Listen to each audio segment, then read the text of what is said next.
Students, मैं आयुष पाठक आपका हार्दिक स्वागत करता हूं अपने YouTube online platform Alexa learning point पर।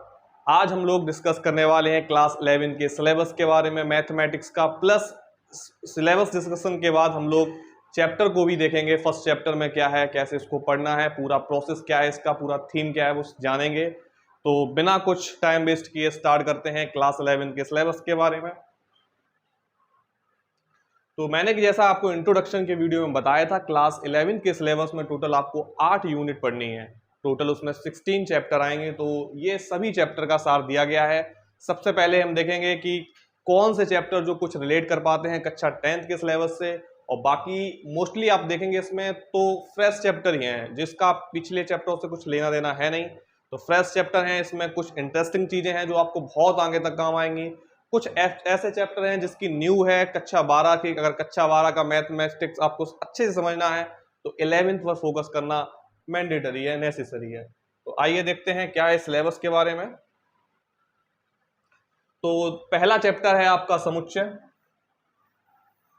इस चैप्टर को समझेंगे और आज ही की वीडियो में देखेंगे इस चैप्टर के बारे में है, कैसे इस चैप्टर में समझना है, कैसे इसको करना है। उसके बाद सेकंड चैप्टर है संबंध एवं फलन। ये दोनों ही चैप्टर आपस में कोरिलेट करते हैं और दोनों ही इंपॉर्टेंट चैप्टर हैं, बिल्कुल फ्रेश चैप्टर हैं। इन चैप्टरों को आपने कक्षा 10 में नहीं पढ़ा होगा। बहुत इंटरेस्टिंग चैप्टर हैं और मेरे फेवरेट चैप्टर हैं। इन चैप्टरों को आप जानेंगे। ये कक्षा 12 में भी सेम यही चैप्टर बनने हैं। फिर थर्ड चैप्टर है त्रिकोणमिति फलन। ये आप लोगों ने इसका छोटा प्रारूप देखा होगा कक्षा 10 में मैथ में, उसका ही विस्तृत जानकारी इसमें आप लेंगे। उसके बाद गणितीय आगमन का सिद्धांत फ्रेश चैप्टर है। सम्मिश्र संख्या एवं द्विघात समीकरण। सम्मिश्र संख्या आप बिल्कुल नहीं पढ़ेंगे, द्विघात समीकरण के बारे में आपने कक्षा 10 के मैथ में थोड़ा बहुत समझा हुआ था। उसके बाद है रैखिक असमीकाएं। फिर है क्रमचय और संचय। क्रमचय संचय कॉम्पिटिशन बेस्ड भी चैप्टर है, इससे बहुत जानकारी आगे मिलेगी आपको। कैसे कम समय में बड़े से बड़े प्रश्नों को कैसे हल किया जाता है, इनके फॉर्मूले से जानेंगे। उसके बाद है बाइनोमियल थ्योरम यानी कि द्विपद प्रमेय। उसके बाद आता है अनुक्रम तथा श्रेणी। श्रेणी आपने भी कक्षा 10 में पढ़ा होगा। यहाँ श्रेणी की 4 एक्सरसाइज आपको अलग अलग दी जाएंगी। तो 9.2 है जो वो है समांतर श्रेणी यानी कि एपी अरिथमेटिक प्रोग्रेशन। ये आपने कक्षा 10 में पढ़ा है। एक नई श्रेणी के बारे में यहाँ जानेंगे अगली एक्सरसाइज में, गुणोत्तर श्रेणी कहा जाता है, ज्योमेट्रिकल प्रोग्रेशन। उसके बाद है सरल रेखाएं। ये भी आपने कक्षा 10 में पढ़ी होंगी। फिर शंकु परिच्छेद आएगा, 3D आएगा। उसके बाद सीमा और अवकलज, सबसे मोस्ट इंपॉर्टेंट चैप्टर ये चैप्टर। और ये लास्ट का 16 चैप्टर प्रायिकता, ये बिल्कुल बेस है कक्षा 12 का। अगर ये चैप्टर आप अच्छे से नहीं समझे, समझो आप कक्षा 12 समझ ही नहीं सकते।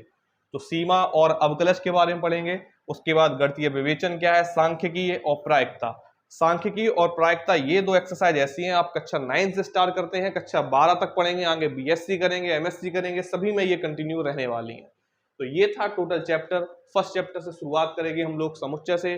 क्या है समुच्चय, कैसे इसके बारे में करा जाता है, कैसे इसको लिखा जाता है, उसके बारे में डिटेल में जानेंगे। तो देखते हैं क्या है समुच्चय।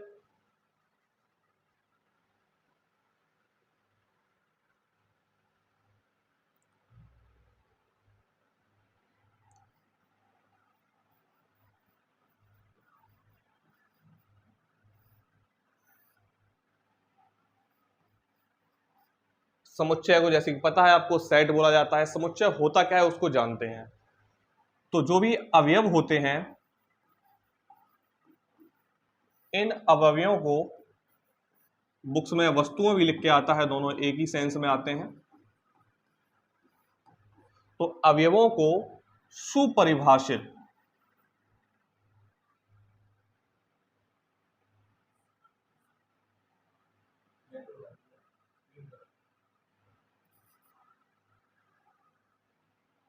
अवयवों को सुपरिभाषित संग्रह में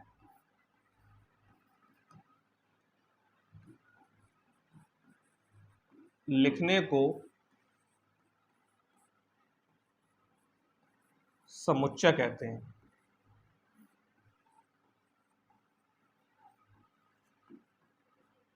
तो यहां पे एक शब्द देखा होगा आपने, सुपरिभाषित। क्या है इसका मतलब सुपरिभाषित का?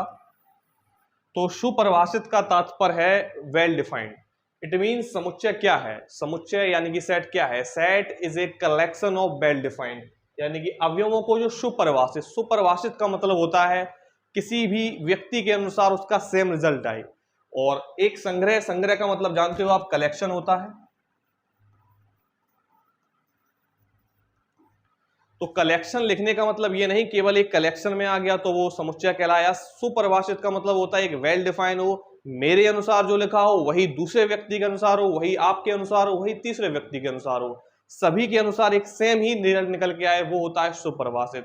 तो it is not about only collection but well defined. तो देखते हैं इन समुच्चय के बारे में। समुच्चय में जो फर्स्ट टॉपिक से पढ़ना है उसका निर्माण कैसे होता है, तो उसको जानेंगे हम लोग। सबसे पहले समझते हैं समुच्चय निर्माण। अभी रुको,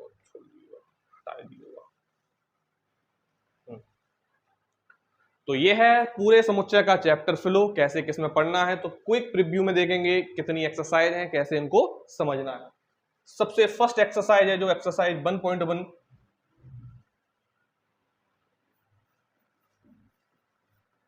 उसमें पढ़ना है समुच्चय और उसका निरूपण। जो आज ही हम पढ़ेंगे, आज ही के वीडियो में समझेंगे क्या है समुच्चय और उसका निरूपण कैसे किया जाता है, कैसे उसको रोस्टर फॉर्म में लिखा जाता है, कैसे उसका निर्माण रूप लिखा जाता है, उसको ही समझेंगे। फिर सेकंड चैप्टर में एक्सरसाइज 1.2 समुच्चय के प्रकार पढ़ेंगे। समुच्चय के प्रकार आपने पता ही है, रिक्त समुच्चय होते हैं, परिमित और अपरिमित समुच्चय होते हैं, समान समुच्चय होते हैं। ये एक्सरसाइज 1.2 में दिख ही रहा आपको जैसे बनने वाला है। उसके बाद 1.3 में उप समुच्चय जिसे सबसेट कहा जाता है, घात समुच्चय क्या है और यूनिवर्सल सेट क्या है, सार्वत्रिक समुच्चय क्या है, उसको पढ़ेंगे। फिर उसके बाद वेन आरेख के बारे में पढ़ेंगे एक्सरसाइज 1.3 में। 1.4 में आ जाएगा समुच्चय की संक्रियाएं क्या है, सम्मिलन क्या होता है, सर्वनिष्ठ क्या होता है, इनका अंतर क्या होता है, इंटरसेक्शन क्या होता है और अंतर, इनका डिफरेंस क्या होता है, यूनियन क्या होता है, उसके बारे में पढ़ेंगे। सम्मिलन को पता है आपको, यूनियन कहा जाता है।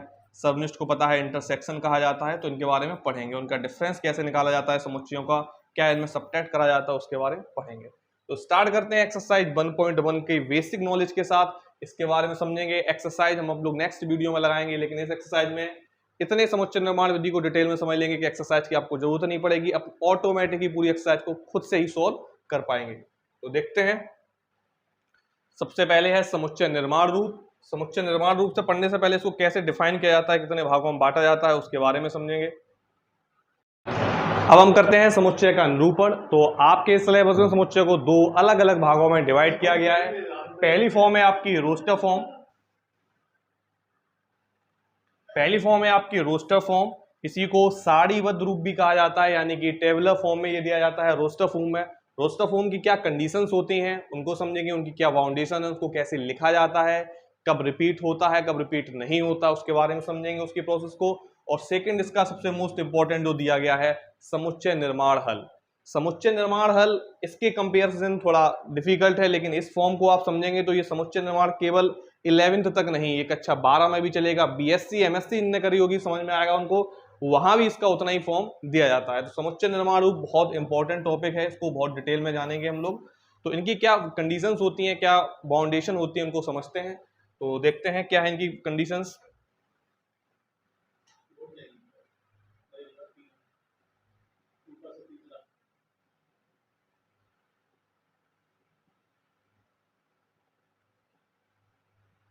तो ये आपको दिया गया है रोस्टर फॉर्म के रूप में। रोस्टर फॉर्म की क्या कंडीशंस होती हैं, इसको टेबुलर फॉर्म भी कहा जाता है, टेबल के फॉर्म में लिखा होता है। तो समुच्चय के अवयवों की सूची बनाकर उन्हें मझले कोष्ठकों में कॉमा के साथ लिखा जाता है। यानी कि जब इस फॉर्म में लिखेंगे तो जितने भी संग्रह आपके हो रहे हैं, कुछ भी संग्रह XYZ जितने भी संग्रह हो रहे हैं, जैसे एग्जाम्पल में मैंने मान लिया कि 10 से कम तक की प्राकृतिक विषम संख्याओं का संग्रह लिखना है, तो 10 से कम तक प्राकृतिक संख्या क्या आएंगी, 1 3 5 7 9। तो इसको हमेशा मझले कोष्टक में लिखेंगे एक क्रमबद्ध तरीके से। कोई भी वर्ड आगे देखिए, इसकी कंडीशंस क्या आती है, अवयवों की सूची में किसी भी अवयव की पुनरावृत्ति। पुनरावृत्ति का मतलब पता है आपको, रिपीट होता है। कोई सा भी अंक रिपीट नहीं कर सकते। जैसे यहां 3 आ चुका है तो ये नहीं कि एक बार और 3 आ जाए। सीक्वेंस आप आगे पीछे कर सकते हैं, कोई प्रॉब्लम नहीं है। इसको ऐसे भी लिख सकते हैं 9 5 7 1 3, तब भी एक सुपरिभाषित माना जाएगा। लेकिन लिखना हमेशा कोई भी अंक जो है उसको रिपीट नहीं करना है। फिर उसकी एक कंडीशन है अवयवों की किसी भी क्रम में लिखा जा सकता है, मतलब वही जो अभी मैंने बताया कि सीक्वेंस से कोई फर्क नहीं पड़ता है, किसी भी क्रम में लिख सकते हैं, बट याद रखना है हमको कोई भी अंक जो है उसको रिपीट नहीं करना है। अब कुछ एग्जाम्पल के थ्रू समझेंगे क्या होता है ये। तो एग्जाम्पल से समझेंगे आपको बेहतर समझ में आएगा क्या है रोस्टर फॉर्म। तो एग्जाम्पल देखते हैं क्या है इनके। जैसे लिख दिया है, क्वेश्चन ऐसे लिख के आएगा, उस टाइप से समझते हैं। जैसे लिख दिया है 10 तक की प्राकृत विषम संख्याएं, विषम संख्याएं।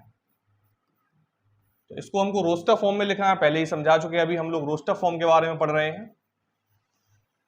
तो विषम प्राकृतिक संख्याएं पता है आपको 10 तक की होती हैं, कौन कौन सी होती हैं? 1, 3, 5, 7, 9। अब 10 तक की अभी मैंने जब परिभाषा बताई थी सेट्स की, set is a collection of well defined, मतलब सुपरिभाषित तरीके से लिखा जाता है।